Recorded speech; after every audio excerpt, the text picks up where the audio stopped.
This is Pop Culture Confidential, and I'm Christina Yerling Biru.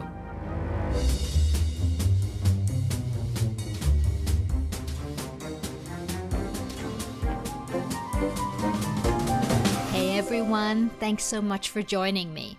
When Robert and Trude Steen's son Mats died in 2014, they grieved the loss of their son and what they thought had been a very isolated and lonely life. Mats suffered from a degenerative muscle disease called Duchenne muscle dystrophy. Confined to a wheelchair and feeding tubes, he spent the last years of his life in the basement flat of their house, mostly gaming. But what the family was to discover after Mats had passed, when emails and messages started streaming in, that he had lived a full life as Lord Ibelin in the role-playing game World of Warcraft. Mats had made deep friendships, fallen in love, and was a vibrant member of his community, helping people from many places all over the world. Several of these people came to Oslo to pay their respects and take part in Mats' funeral. His parents were stunned and overwhelmed. Now there's a new movie, Ibelin, by documentary filmmaker Benjamin Ree. The movie about Mats' story has already won the top prizes at Sundance and at several Nordic festivals and has been acquired by Netflix and will be available globally soon. Ibelin reconstructs, through animation, the logs from Mats' gameplay, as well as interviews with people who knew him as Ibelin.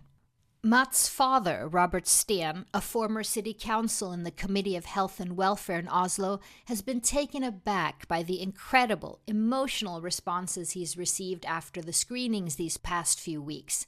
And he hopes that the film will reach all generations, that parents and kids will watch it together. I was honored to speak to Mats' father, Robert, about their story, about Mats, and how their story can give us a deeper perspective on gaming, life, and everything in between. Mr. Steen, thank you so much for joining me here on the show. Thank you for having me, Christina. I just want to start by saying there's an email from the gaming community that I read after Mats' passing, and it says, quote, "He transcended his physical boundaries and enriched the lives of people all over the world," end quote. And I just wanted to say that Mats is still doing that through you and your family and this wonderful documentary and keeping the story alive. And I just wanted to thank you for that and for the perspective you're giving us through telling his story. It is a fascinating kind of both journey since Mats passed away more than 9 years ago to experience exactly what you were saying, Christina, in the greater picture, but also in the smaller picture. This movie, which is now being launched around in the world and which was very much recognized both at the Sundance Film Festival and also here in the Nordic countries in Europe, has already given a young man a new apartment in Stockholm, Sweden. This young man, he drew all the animated part of the movie, and he made so much money on making the animated part of this movie that he could actually buy his own apartment for the first time in his life. So yes, Mats is very much working Wonderful. there for different purposes and different people. That's amazing. Let's start from the beginning, Rob, a little bit about your family. So Mats was born in 1989. When did you realize that things weren't what you thought they would be? Mats was our first child, born in the summer of 1989. He was the most beautiful, the most intelligent, the most fantastic boy ever born in history, in the eyes of his father, of course. And then at the age of 4, he got a diagnosis. He was diagnosed with a muscular disease called Duchenne. Duchenne is a non-curable degenerative disease that gradually takes away all of your muscle strengths, thereby also all of your abilities, and in the end, also your life. That's the message we got when he was 4 in 1993. And that's in a way also how we viewed and observed his life develop throughout the 25 years that he spent with us. What did the doctor say? What could you expect would be happening to Mats? When we got the diagnosis in May 1993, and you see, I know exactly those days. Those were Yeah. probably the most emotional days of our lives. When we got the diagnosis, the life expectancy at that time for this muscular disease was around 20 years. So when he lived to be 25, we always said that we got to have him 5 years more than what we could expect or what we was anticipating. But nevertheless, he didn't have a long life. And what was it like for you and Trude and his sister? What did you worry about? It's in a way both a challenging message to be given for your first born child, that life should be so limited and so short. And I think it's also very recognizable for everybody who have children.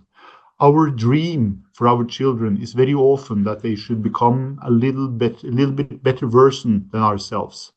I myself was a soccer player. My wife, Trude, she was running short and mid distance running, the 400 meter, 800 meters, 1000 meters.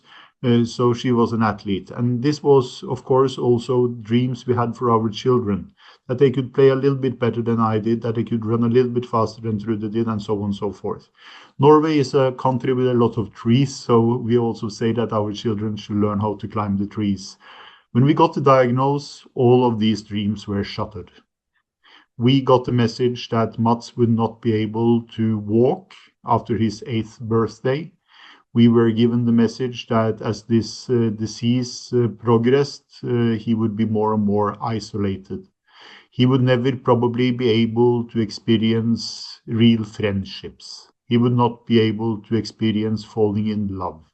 He would not be able to experience being important in other people's lives and putting his footprint into their experiences. He would never be able to contribute to society. And I think these elements, experiencing friendships and relationships with other people, experiencing love, and also to be important for your society and for other people, are probably the most important values of living a valuable life. And all of this was in a way taken away from our dreams. So everything, as Trude says in the movie as well, went in black. And then we had to build our dreams and hopes and future thinking all over again. And in a way, strangely, this is what we learned from Mats. We stopped thinking about how the world and the life would look like 10 years from now, 20 years from now, and we became extremely focused on today and this week. And I think this is also kind of a gift that we got from Mats. He very often said that it's strange that people always look forward to something. We look forward to ending our studies so that we can give it a proper job and make money. We look forward to making a small family and finding the one right person in life. We look forward to having children. We look forward to the children moving out of the house eventually. We look forward to retiring. And in the end, he said, maybe we're even looking forward to dying. But we never really get there because tomorrow doesn't exist. It is only today. And this we learned from Mats. And I think that this was the perspective that shifted dramatically for us as well that spring day in 1993. And you can see in the movie that there's some just beautiful home videos. Like you took vacations and a wonderful life together that became more and more difficult for him and you all, but you can see that you're the joy that you shared together in this circumstance. That's true. In a way, what we had to do was to make the best out of every single day. And as I said, seen back in history today, that is a gift because it's not given that we make the best out of every day.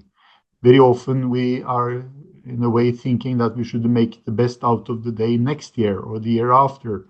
And we were trying really hard to make the best out of every single day since we knew that the days would be limited. At a certain point, Mats found gaming and videos and talk a little bit about what that was like for him and how it helped him in school, for example. The big advantage of being born the summer of 1989 is that you are actually 10 and a half years when Lord of the Rings came on the cinema screens. Lord of the Rings came on the cinema screens approximately around the same time as the first video games came. So Mats got his first Game Boy at the age of 10. And these games and these video games were absolutely things that he, in spite of his muscular disease and condition, could master as well as everyone else. And we saw that very early, so we allowed him to have these games, and also allowed him the time that he wanted to play these games. This we did not allow his sister to do, because she was not in this special condition, so she should climb the trees and not sitting inside and doing the video games. So that was in a way the kind of the one thing we could give to Mats, which he mastered and which he seemed to enjoy. And in the beginning, he was also popular with the other boys in school when he was like 10, 11, because he had all these cool games, and then they came to him to watch him and to also try his games. But also this gradually faded away from his physical friendships as he became more and more ill, and the muscle disease became stronger and stronger limitations for how he could live his life. But in the beginning, it was a kind of social magnet, you could say, and it also made him in the physical world master something which was popular with the other ones.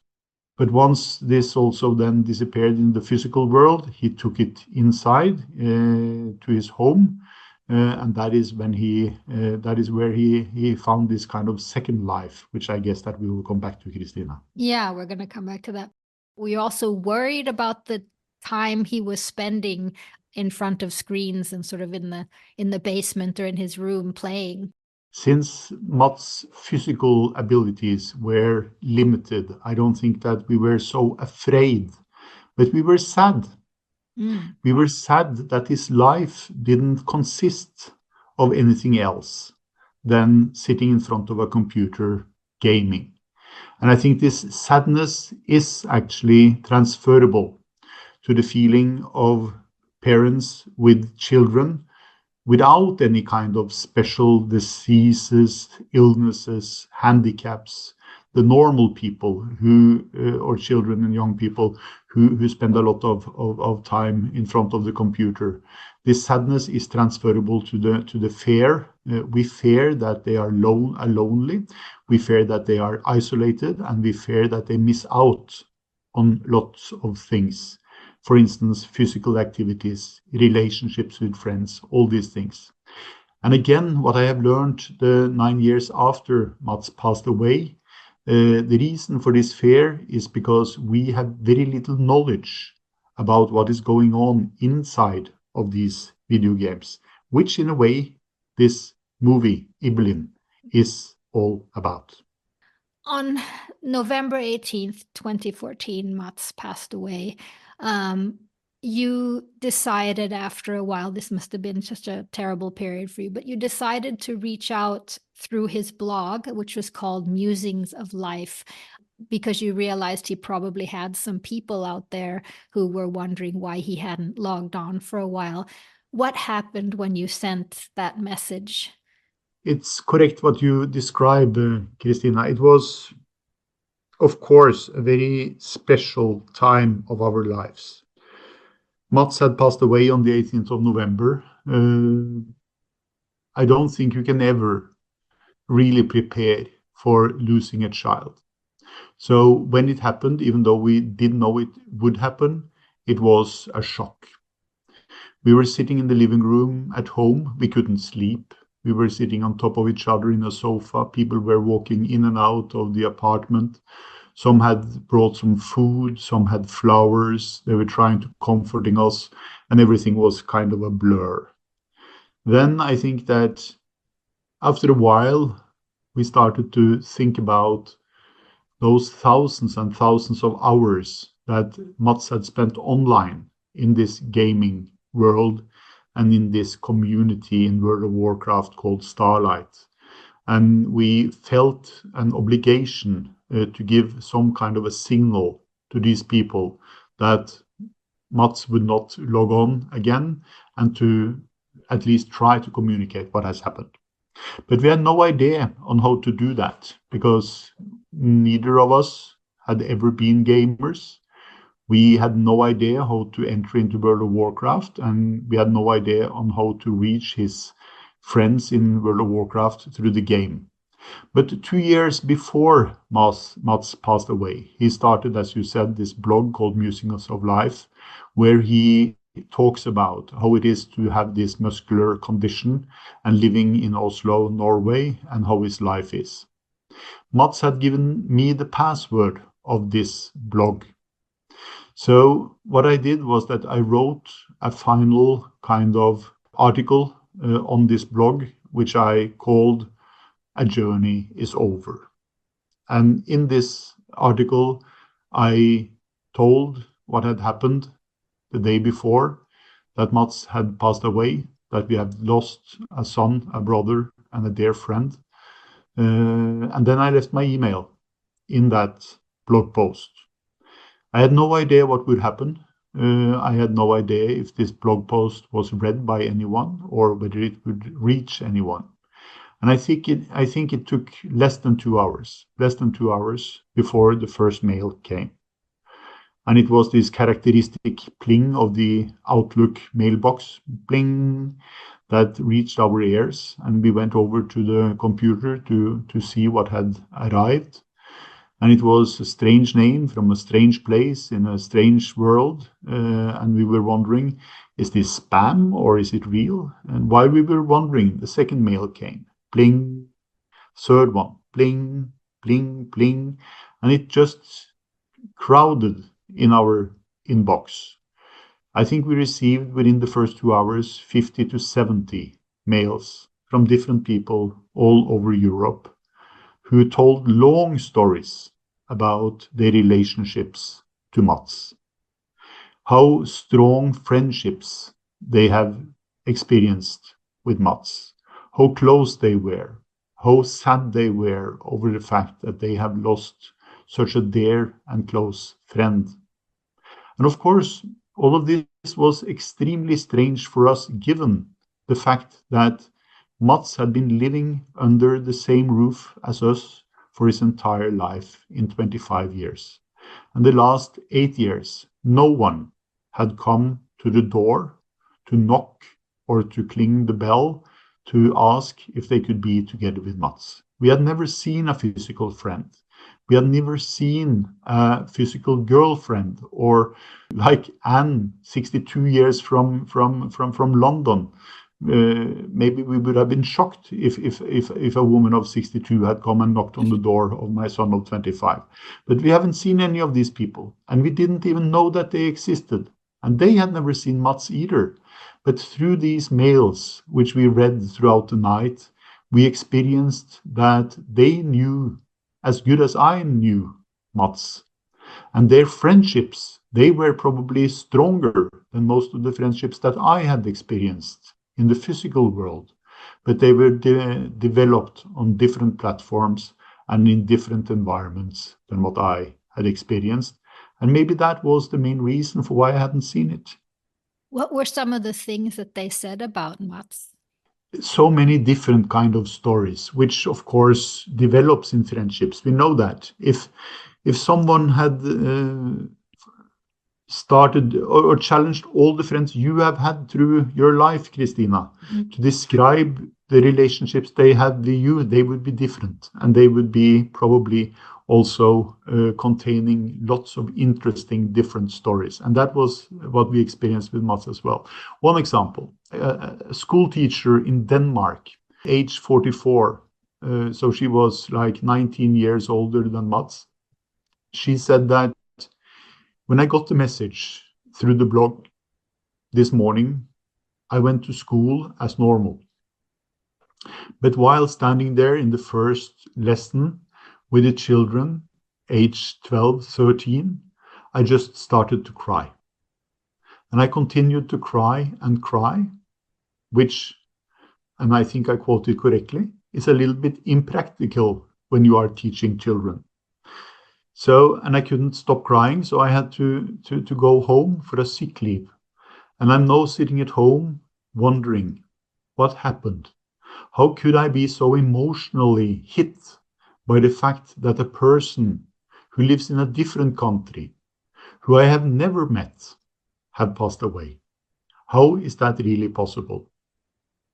And then when I tried to gather my thoughts and I came back to the children the day after in school, I started to share the story about avatars, about wheelchairs, about conversations in the late hours, about feelings and emotions, and about what is it really that connects us as people. So that's just one example, Christina, of the many, many, many stories that we got throughout the days after his passing. For someone who doesn't know, what is World of Warcraft and Starlight that you were referring to? It's a very good question because we are very much oversimplifying the things we don't know. And my experience, at least from the people in my generation, in the geographies that I have been traveling, we haven't spent much time on trying to understand gaming. So therefore, we say that gaming is bad, and mostly we do that. Sometimes we say that gaming can be okay, but gaming is not gaming. Gaming could be FIFA soccer. It could be World of Warcraft. It could be Fortnite, which is a war game. It could be Minecraft. There are so many variations, of course, of games, which shows that the nuances disappears when we call it gaming. We're also oversimplifying screens. We say that sitting in front of a screen too much is not good. Again, we are oversimplifying. Is a screen a television screen? Is it a movie cinema? Is it a PC? Is it a mobile phone? And what you have on that screen is, of course, also very defining of your experiences and so on and so forth. So too much we are oversimplifying, at least my generation, when it comes to gaming. So therefore, it's a good question. World of Warcraft is the game where Mats spent most of his time the last 8 years. World of Warcraft is first and foremost what we call a role-playing game, which means that you have an avatar, a character, and you have described who this character is, where he's coming from, and what he's doing in a way.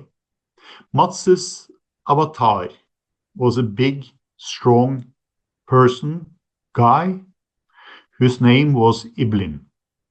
And the story behind Ibelin, Mats described in this forum of World of Warcraft, is that he was born as the son of Lord and Lady Ibelin, who was killed in one of these many wars that took place in the years when Ibelin was born. And Ibelin had to flee into one of the big cities in this World of Warcraft environment called Stormwind, and he lived like a gutter boy. He lived from the garbage that he could find in the streets and in the back alleys, and he built his life upon that. Then when he built himself strong, he was able to fight back. He established an army, and he took claim of his lordship again. So Ibelin is a nobleman with that kind of background. So this is just giving a description on what kind of preparation they do when they go into this World of Warcraft role-playing game. And then he joined a group of other avatars in this role-playing game world called Starlight. And Starlight was established in 2007, and they are still a guild or a group, which means that they have now been playing this role-playing game for 17 years. A role-playing game can be described with going to the theater, but as an actor without a script. So you are actually the editor, the script writer, and the actor of a role-playing game which continuously develop, and in this case, over a period of 17 years. What the game producers do is that they create the environment, which are beautiful, fantastic landscapes, which are exciting medieval cities, which are dragons, which are fascinating animals, When I visit this world, I have a very low level. I haven't played so much, so I haven't qualified for going many places. But in order to find Mats's friends in this world, they send a griff, a big animal which can fly, which picks me up. I sit on the back of this griff, and this griff flies me into an island where I can meet the friends of Mats in their annual memory of Mats on the 18th of November every year. So that's a small kind of attempt to try to explain what this World of Warcraft is all about. So they do this role playing, they kill dragons, and they fall in love with each other. What was so enlightening was, I think, what we don't get to see is the other side of the avatar. Who is there? And there were such beautiful people in this Starlight community. For example, tell me about Lisette. It starts an afternoon outside of this city where the avatar Ibelin was living. And I mentioned that the name of the city was Stormin. Outside of that city is a forest, a big forest called Elvin Forest. Often Ibelin was running in Elvin Forest and also walking in Elvin Forest, beautiful forest, lot of animals. And he meets also friends there. Sometimes they go to the lake. And the favorite dish of Ibelin is turtle soup. And one afternoon, he tells us he and a friend, a dwarf, is sitting enjoying a fantastic turtle soup by a lake. It's warm and it's quiet and they can hear the birds. While they're sitting there eating their turtle soup, a mysterious dark-haired woman is coming out of the woods. And she steals the hat of Ibelin. And she runs away with it. Iblin's father or author, Mats, is at that time 17 years old. He is severely handicapped. He had never had any kind of interactions with girls, so he had no clue what to do with his avatar either. But his dwarf friend, he says, she's flirting with you. You should run after her. Ibelin/Mats was shy, so she said, no, she's not flirting with me. And then the dwarf says, she's clearly into you, go after her. So he persuades him to run after this dark-haired beauty. And he catches up with her, and that's in a way where a lifelong relationship starts. Behind this dark-haired beauty, whose name is Rumor in the game, is a Dutch girl from Breda in the Netherlands, and her name is Lisette. This episode, which was their first meeting in the gaming world, happened when they both were 17, and through that first encounter, a strong relationship, and I would also call it a love affair, develops. As most experiences in the teenage love department, it is a little bit up and it's a little bit down. They break up, they find each other again. And to make a long story, Lisette is one of the people that comes to Norway in November in 2014 to say goodbye to one of her closest friends in life, one who also helped her when she was in a very dark corner of her life for a while. And when the coffin of Mats is carried out of the chapel that evening or afternoon, Lisette is one of the 6 that carries the coffin. That is as close as they got in physical life. Yeah. I'm not going to spoil more of these friendships and what he did, but he did so much for so many people just through this communication and talking. But they didn't have the whole picture of Mats until he started the blog, right? How did they react? That's true. And I think this is also some of the many fascinating questions that pops up as a consequence of this movie.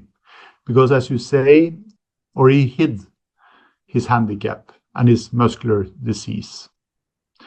That, of course, can create questions around if you are legit in this world, or if you're trying to be someone who you are not. Did he hide his handicap, or did he actually strengthen his personality? I have also been asked. And that's a good question, because we have a tendency of putting people into boxes. If we see a person, this is also what Mats said. It is strange that when I come to the shopping mall in a wheelchair, people start to talk louder to me. And they use very simple words. And I don't have any problems with my ears, and I'm not mentally challenged. But still, that's the way they behave towards me when they see a wheelchair. And we have this tendency of categorizing people. And 62 said the same. I'm hiding my age. If people know that I'm 62, they suddenly start behaving different to me. So in order to really give them my personality, I don't focus on my age. And I think Mats experienced the same. In order to give you my personality, I don't focus on my handicap or my disease. It could be anything else as well, of course. Could be skin color, could be ethnic background, could be makeup, could be fancy cars or titles. All these things have a tendency of influencing who you are and how you are treated and greeted with other people. And in the avatar world of World of Warcraft, as Mats also says in his blog, and I think also it's repeated in the movie, we all look great. So we don't have to focus on that. We can focus on who we really want to be in our heads and brains, and we can focus on the values, what we have in our hearts, or in other words, the personality that we are carrier of. And is there anything purer than our core personality? And does it matter if this personality is packed into a 70-year-old body or a 15-year-old body? Does it matter if this personality is packed into a handicapped person or a person which have won the gold medal on 100 meter? And of course, these are leading questions. So the only answer to that is no, it doesn't really matter. But it influences us in the physical world, which Anne called the limited or the theatrical world. That's the physical world. While this role-playing world, which we do through avatars, probably is more real and more close to the core essence of being a person, namely personality. But also, when this community, this family, when Starlight did find out about Matt's situation, it didn't change anything. No, that is true, and I think that is more who these people in Starlight is than the fact that they were playing this role-playing game. Maybe mostly Lisette, because Lisette was the one that Mats spent most time with through their avatars of Rumer and Ibelin. And as she says, I was shocked when I learned that he had this muscle disease and that he was going to die soon. But I was also, in a way, disappointed, she said, because I had confined so much of my problems with him, and he didn't trust me with the same back. So I was in a way also sad by that. And when they met through their avatars the first time after she had learned that Mats was actually suffering from this disease and was in this situation, she was really concentrating on looking at Ibelin and his avatar. And she said that, but he looks the same, he is the same, so nothing has changed there. And then they continued their life in World of Warcraft, in Azeroth and in Stormwind City, the same way as before.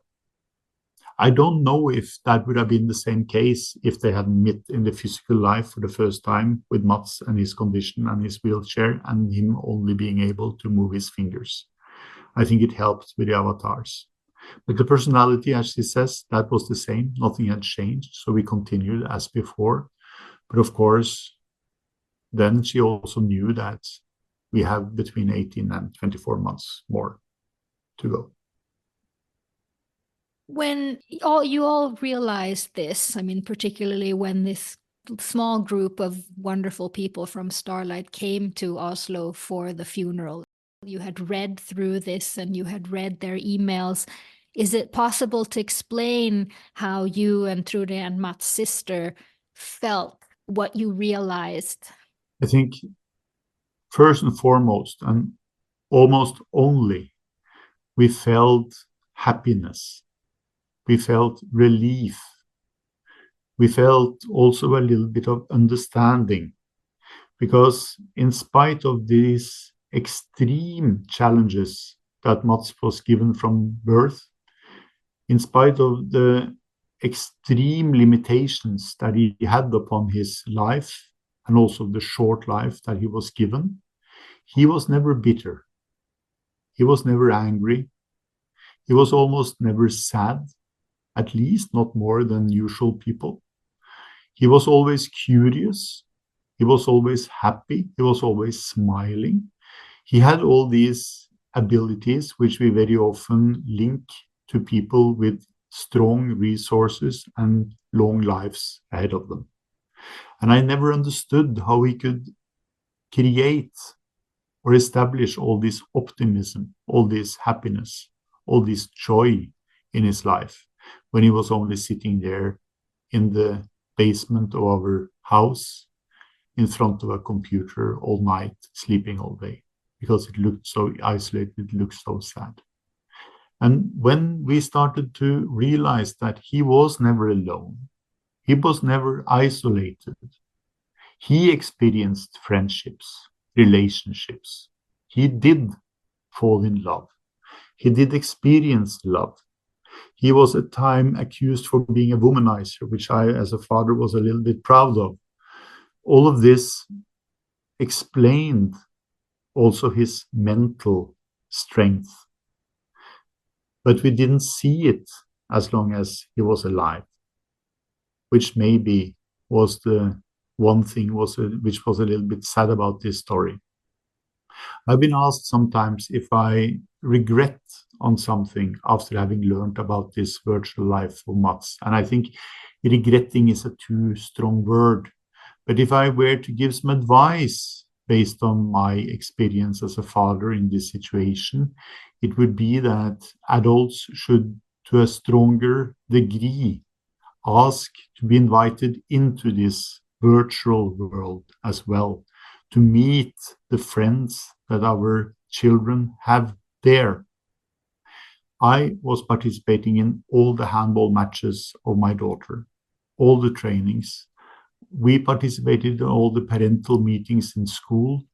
We were the best generation parents ever, except from this virtual reality world that also is so important for our young children and youngsters.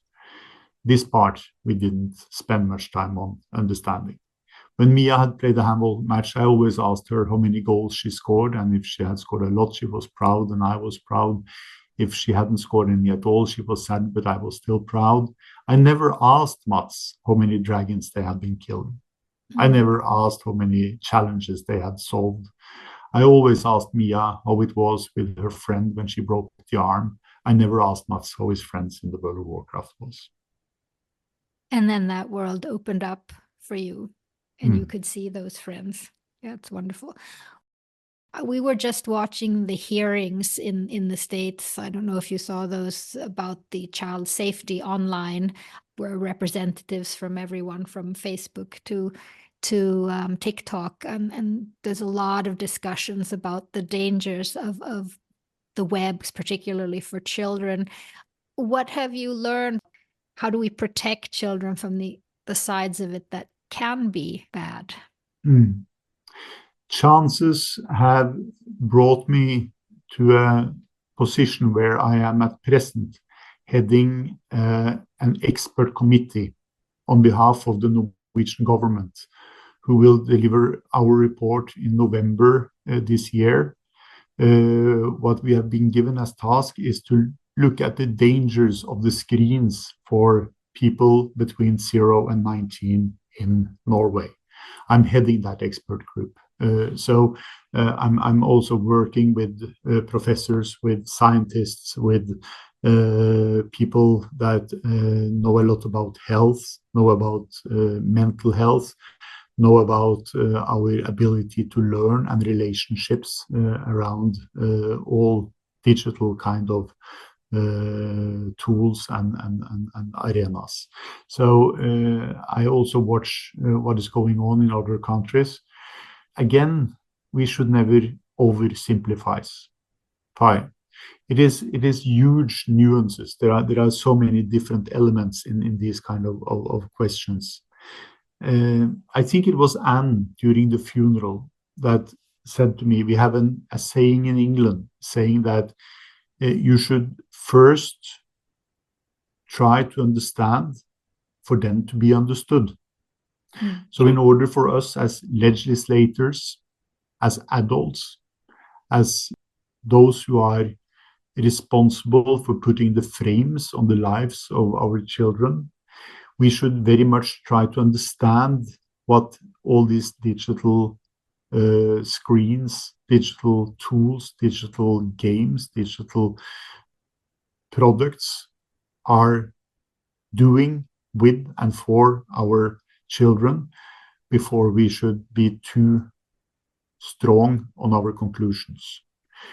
I think we should never say that things are just bad or just good. I am not in any way or form saying that gaming is all good, because it's not. I'm not saying that spending too much time in front of a screen is good, because it's not. But on the other side, I also, through this work in this committee, we also have had several professors from other countries visiting us, sharing their experience. We had a professor from England the other day, and he said to us that since he is one of the most recognizable professors on mental health for young people and screen usage in the UK, he very often gets questions from very worried parents. One of the questions he gets more often is, my son is spending 4 hours in front of a screen. What should I do about it? And then the professor's standard answer is that in psychology, we have a word for that. It's called normal. So I think we have to try to understand the context of these things. It might be that there are aspects of especially social tools like TikTok, social media tools like Facebook and so on and so forth, that could be creating dependence. It might be that overdoing things in different aspects of the digital world is absolutely not good for neither physical health nor mental health. But there is a balance in all kind of things. I think we have a wording in Norway, which I think maybe is the same in English or in American. It is possible to shave your beard without cutting off your head. And I think that is where we are in a way moving. I don't think that any solution for these kind of challenges will be that we will turn off the internet.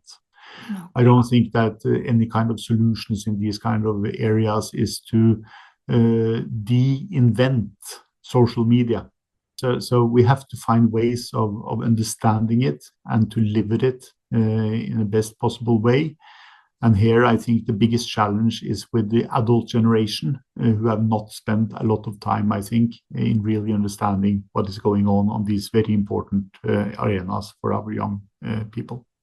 Right, to really immerse yourself in understanding. I think also there's a fear of who is behind the avatar, who is reaching out to the children. That's one of the things we see in your story. And the people behind Starlight are us. I have a favorite drawing on my wall in my office here. It's a drawing, I think it was made in 2000, 2001 or something, maybe late 90s. It's a drawing of a dog in front of a computer and a keyboard. And he writes, on the internet, nobody knows that you're a dog. And of course, this has created a lot of fear as well. But my experience, Mats's experience, a lot of the young people's experience is that most of the time, it's not dogs. It is fantastic people. It is, when you see the number of boys under 20 who daily game in Norway, it's more than 90%. So it's everyone.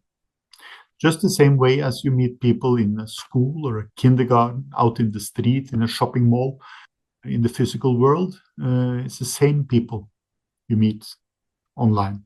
Few of those are not good. Of course, and you, as I said, you shouldn't glorify. You should never glorify extended gaming. You should never glorify extended time spent in front of a screen. But back to my trees in Norway, you shouldn't glorify climbing in trees and climbing the trees all the time either, because then you will probably end up being a monkey. I want to congratulate you on the film, which has already won big prize in Sundance, and it's going to be bought by Netflix. So the world is going to see it and see this story. Benjamin Ree, who made the movie, they did something fantastic. They've made animations of the hundreds and thousands of logs. To explain it easily, tell me if I'm wrong, the communication between Mats and everyone in Starlight, and they've made animations so you actually can see the world of Ibelin and Rumor and everyone during these years. What was that like for you to see this? I think this is, when it comes to documentary movies, Ibelin is probably a unique documentary. Inside of the Ibelin movie is a movie in the movie, and that is when Benjamin Ree, through an animator in Stockholm, Sweden, has recreated this gaming world that Mats was a part of for 8 years.